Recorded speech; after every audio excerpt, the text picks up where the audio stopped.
donc pas d'avantage, ça ne profite pour personne. On revient à la première faute. Mêlée, introduction Perpignan.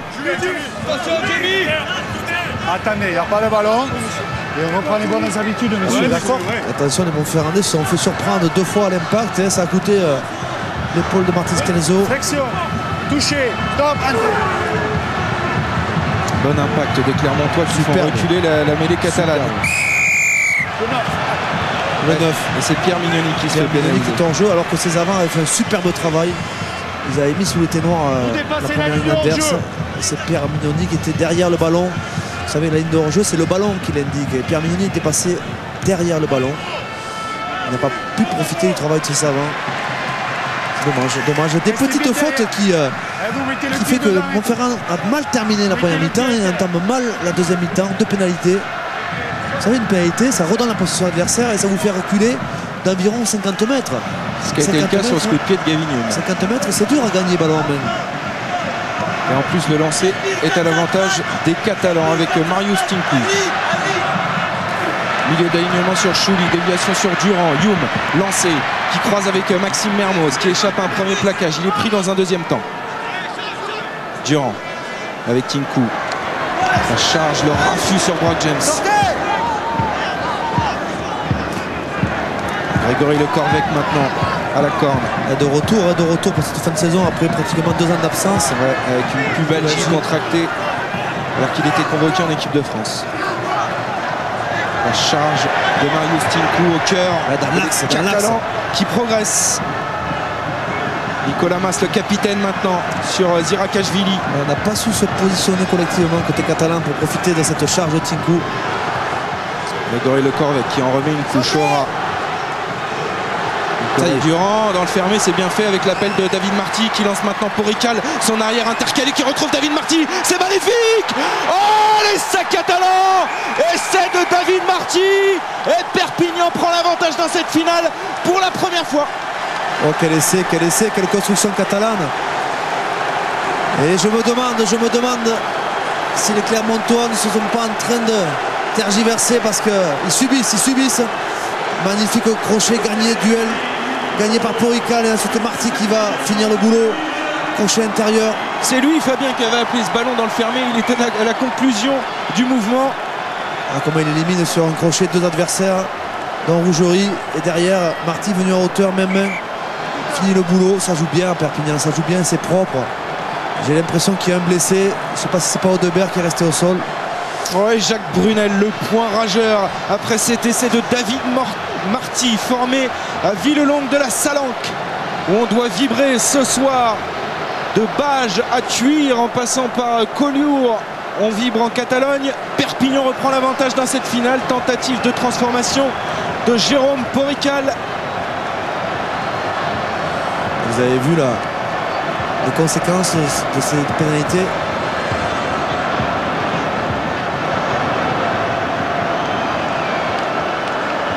Il fait un gros match Porical, très gros match. Et la transformation de Jérôme Porical qui passe. Perpignan 13, Clermont 10, le Castillet est en feu. On revoit, hein, il y a un 3 contre 3, mais ça bouge pas beaucoup, notamment parce qu'il y a une seconde ligne dans la ligne côté Clermontois. Et puis bien joué le duel 1 contre 1, Porical gagné. Marty Porical qui prend le meilleur sur Rougerie, retrouve Marty à hauteur. Ça va vite, c'est bien exécuté. Ouais. Magnifique essai catalan. Et voyons maintenant la réaction des Clermontois qui sont en train de revivre le scénario des 2 finales précédentes. C'est dur pour les Clermontois, là, il va falloir réagir. Ils viennent de prendre un 10-0 là, un 13-0 même, puisqu'ils menaient. Ils menaient 10-0. Ouais. Non, 10-3. Ils viennent de prendre un 10-0. C'est pas le scénario de la finale précédente, puisque Toulouse avait mené pratiquement toute la partie, mais c'est le scénario. La finale contre le Stade Français. Où ils menaient 12-0 à 50 minutes, à la 50e, et ils ont perdu 23-18. On n'en est pas là, il reste beaucoup de temps. 35 minutes encore dans cette finale, voire plus. Et le dégagement de Jérôme Porical, l'arrière très solide, très lucide de cette équipe de Perpignan. Il fait un gros match, il fait du bien à son équipe, tant en attaque qu'en défense. C'est lui qui avait gagné le duel sur Rougerie et qui a resservi à une Marty à hauteur. Ça joue bien du côté de Perpignan, ça joue très bien. Ouais, Dan Carter, Henri Tuilagi et le banc de Perpignan qui a retrouvé le sourire avec Ovidiu Tonita qu'on a entreaperçu également les absents de cette finale. Ils sont nombreux dans les deux camps, hein. On pense aussi à Julien Malzieu du côté de Clermont par exemple, et qui ont tant contribué tout au long de la saison. Lancé un début d'alignement de Mario Ledesma sur Thibaut Privat, la bonne prise de balle des Clermontois.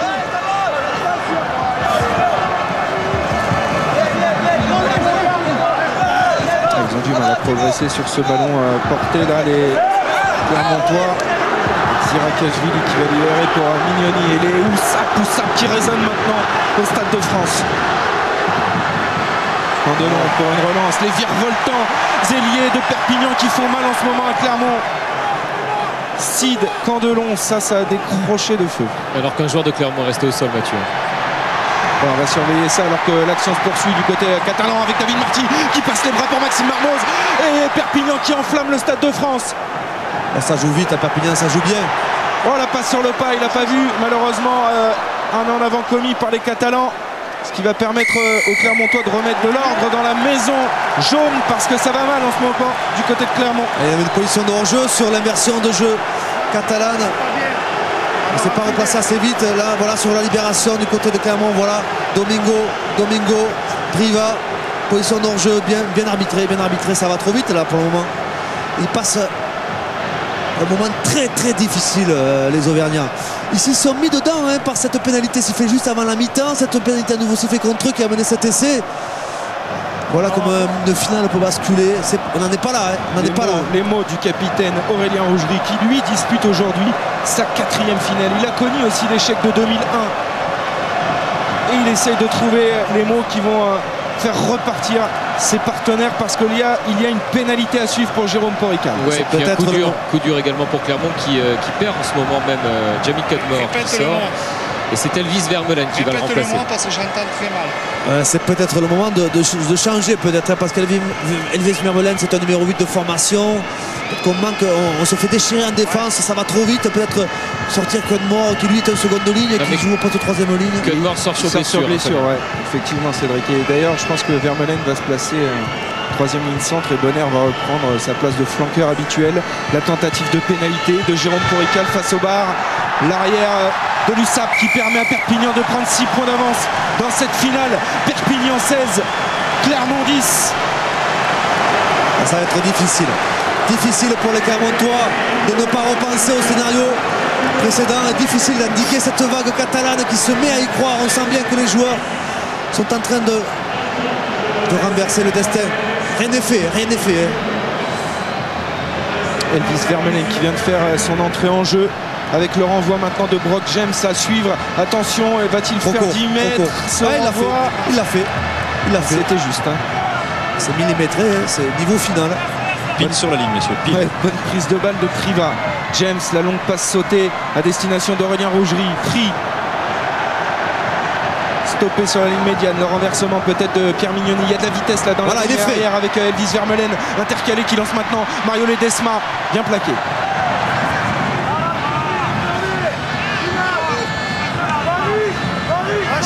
Il s'est fait mal. Encore un Clermontois qui reste au sol.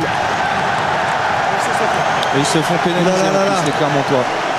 Attention, on est peut-être en train d'assister à des tournants là depuis 5 minutes. Oui, parce que là, le joueur qui est blessé, c'est un pilier droit. Martin Scalzo est déjà sorti sur blessure. Zirakashvili. Même si Domingo est polyvalent. Et il reprend sa place. C'est peut-être juste un coup, une petite béquille. Mais ça fait la 3e pénalité sifflée contre Montferrand. Depuis maintenant, il y a quelque chose qui s'est passé incontestablement dans les vestiaires. Peut-être les bons mots, le bon discours de Jacques Brunel qui a donné les bons ingrédients là, à son équipe de Perpignan pour repartir au combat.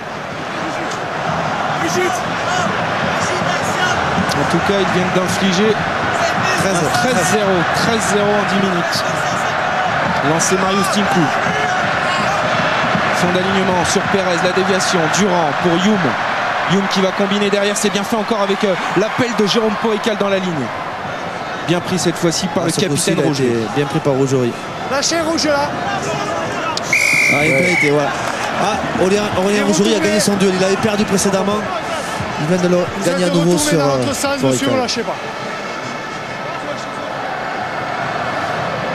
Ah, c'est un pari.